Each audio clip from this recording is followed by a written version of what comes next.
Hello friends, welcome to UPSC exam warrior. स्वागत है आप सभी का एक नए वीडियो में।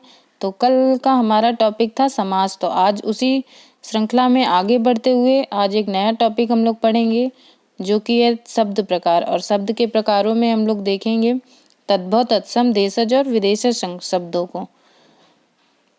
और शब्द को विभिन्न आधारों पर विभाजित किया है, जिसमें कि अगर हम लोग उत्पत्ति के आधार पर देखें तो शब्द के 4 प्रकार बताए गए हैं। वो हैं तद्भव, तत्सम, देशज और विदेशज। ये उत्पत्ति के आधार पर शब्दों के प्रकार हैं। अगर रचना या बनावट या गठन के आधार पर शब्द के प्रकार देखें तो रूढ़, यौगिक और रूढ़ एक योग रूढ़ होते हैं।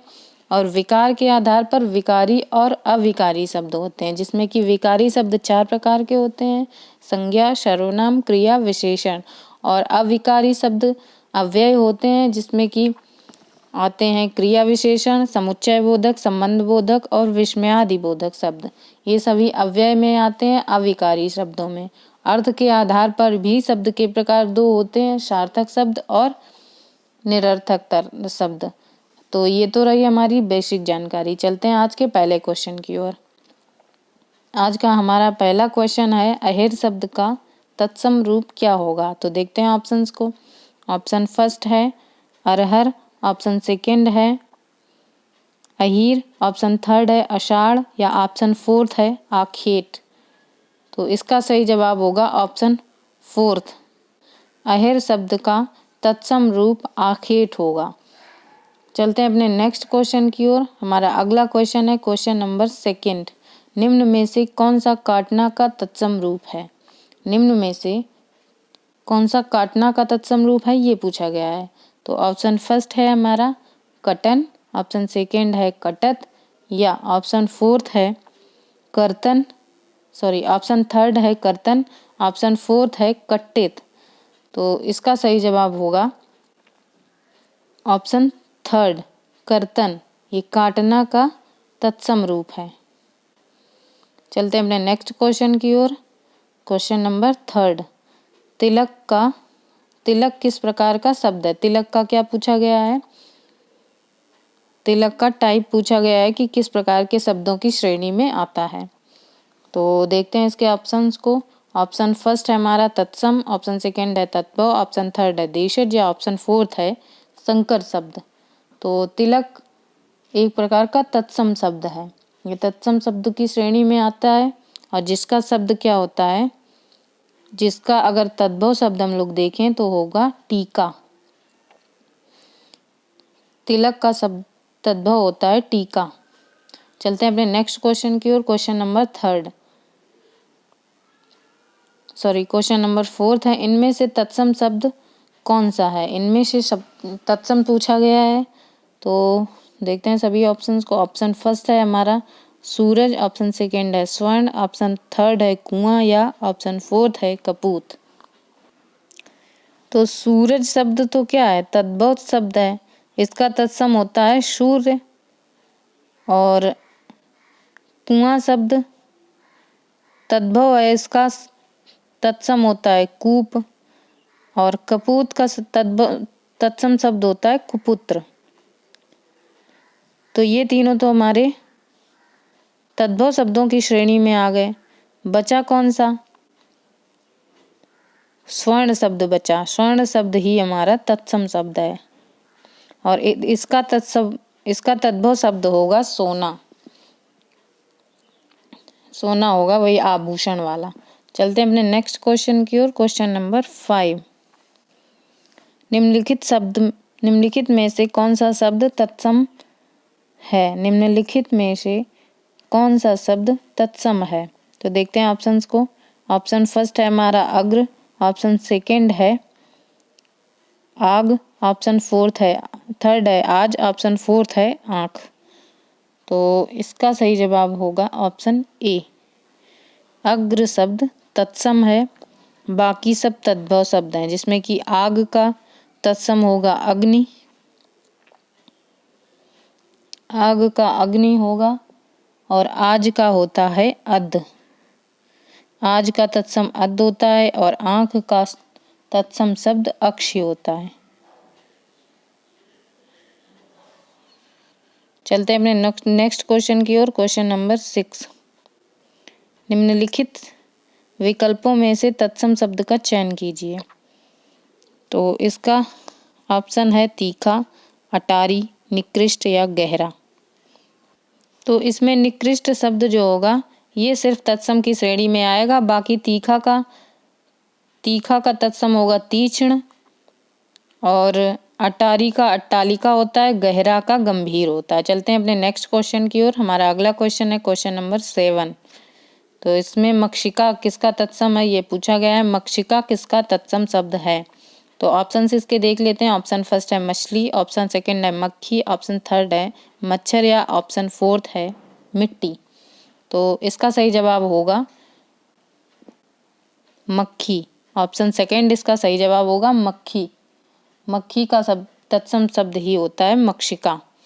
चलते हैं अपने नेक्स्ट क्वेश्चन की ओर। हमारा अगला क्वेश्चन है क्वेश्चन नंबर 8। चूरन किस प्रकार का शब्द है? चूरन किस प्रकार का शब्द है? ऑप्शन हमारे तत्सम, तद्भव, अर्ध तत्सम या देशज शब्द। तो इसका सही जवाब होगा अर्ध तत्सम।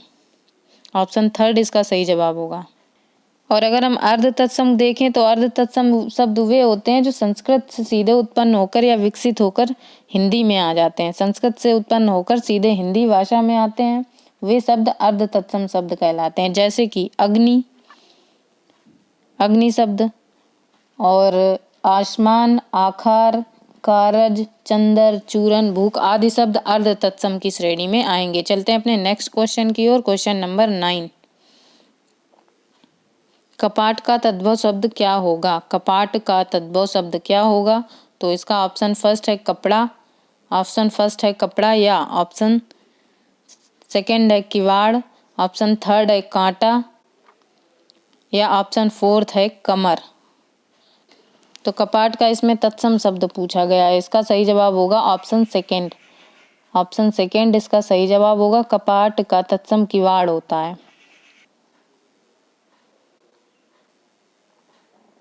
इसके साथ ही अगर हम लोग देखें तो कांटा का तत्सम होता है कंटक, और कमर का। चलते हैं अपने नेक्स्ट क्वेश्चन की ओर। Question number 10। इनमें से निम्नलिखित में से कौन सा सात अद्भुत यहाँ पे गलत लिखा हुआ है, इसकी जगह पे होगा कौन सा शब्द तद्भव शब्द है। तो इसके ऑप्शंस है अमी, अलूक, अइष्टिका या कुपुत्र। तो इसका सही जवाब होगा ऑप्शन नंबर फर्स्ट। अमी शब्द तद्भव शब्द है और शेष सभी जो है तत्सम शब्द की श्रेणी में आते हैं, जिसमें उल्लूक उल्लू का होता है, कुपुत्र कपूत का होता है, और इष्टिका ईंट का होता है। चलते हैं अपने नेक्स्ट क्वेश्चन की ओर। Question number 11। क्वेश्चन नंबर 11 है हमारा, निम्नलिखित शब्दों में से तद्भव शब्द का चयन कीजिए। तो ऑप्शन है हमारे प्यास, पहला ऑप्शन है प्यास, ऑप्शन सेकंड है प्रांगण, ऑप्शन थर्ड है उद्वेग या ऑप्शन फोर्थ है आश्रम। तो इसका सही जवाब होगा ऑप्शन ए। ऑप्शन ए इसका सही जवाब होगा। प्यास शब्द तद्भव है, बाकी शब्द जो है तत्सम की श्रेणी में आएंगे। चलते हैं अपने नेक्स्ट क्वेश्चन की ओर। Question number 12। उन्मेष किस प्रकार का शब्द है? उन्मेष किस प्रकार का शब्द है? ऑप्शन हमारे यहाँ आगत, ऑप्शन पहला आगत, ऑप्शन सेकंड तद्भव, ऑप्शन थर्ड है तत्सम या ऑप्शन फोर्थ है देशज शब्द।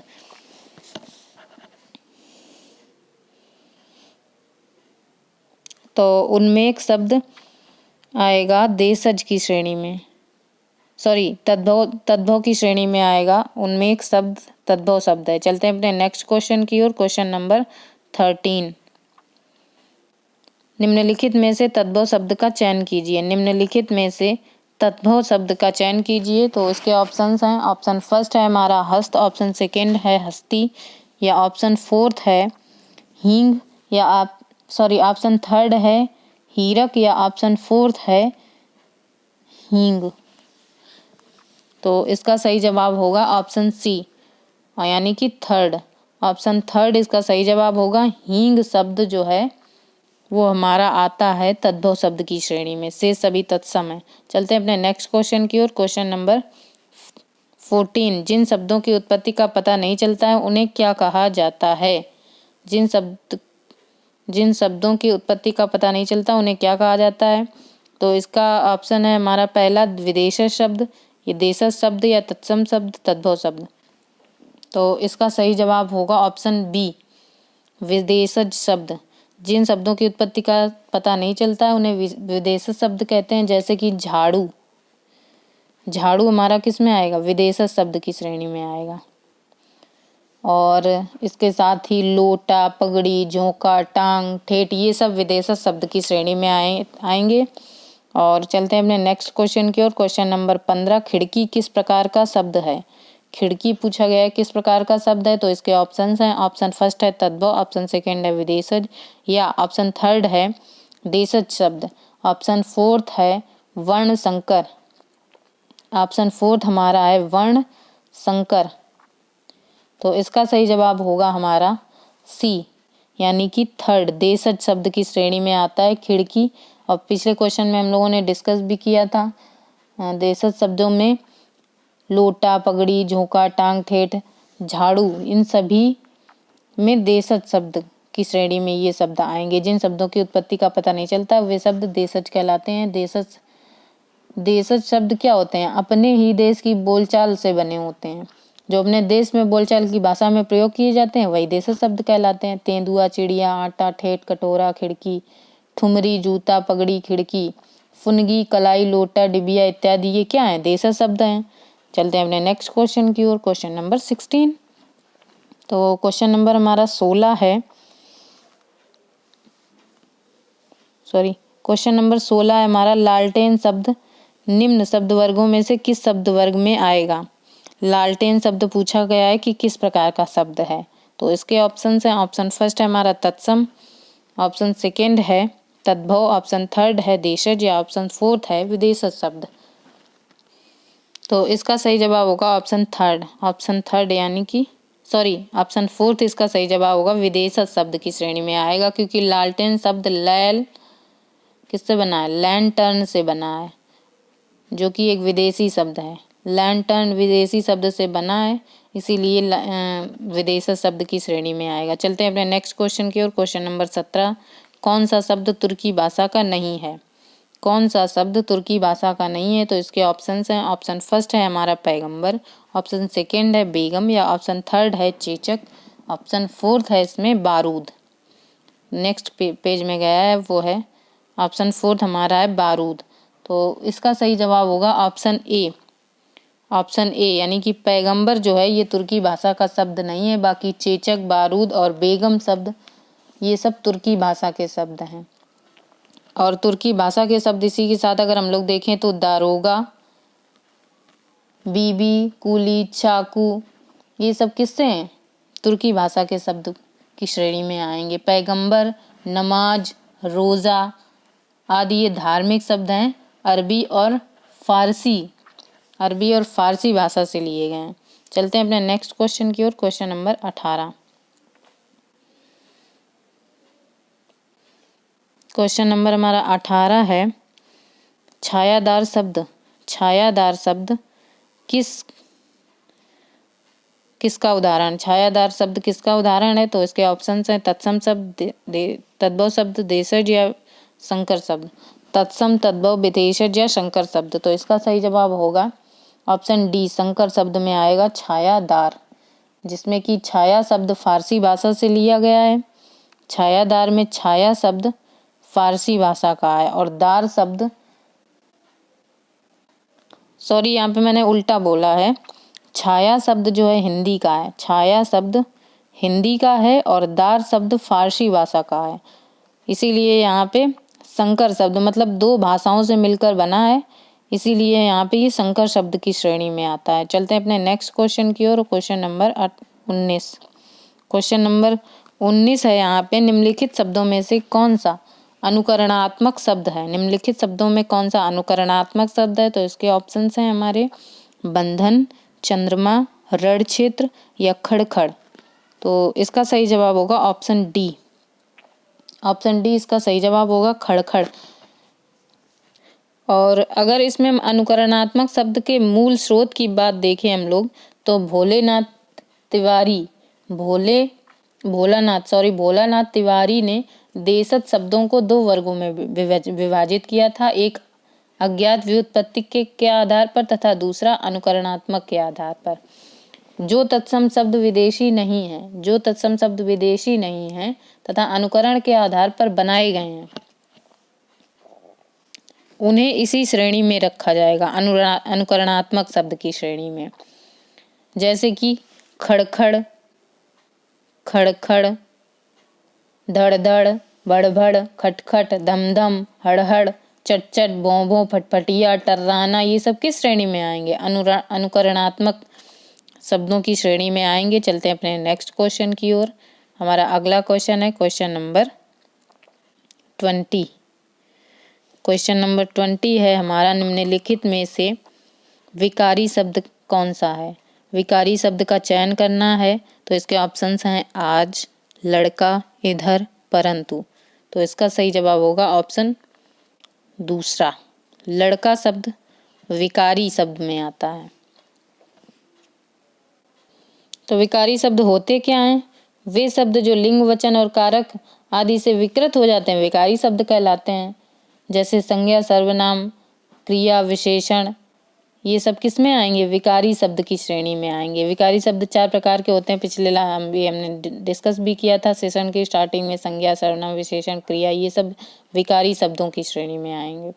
लड़का एक विकारी शब्द है, जबकि आज, इधर, परंतु ये सब कैसे शब्द हैं? अविकारी शब्द हैं। आज, इधर और परंतु। चलते हैं अपने लास्ट क्वेश्चन की ओर। Question number 21।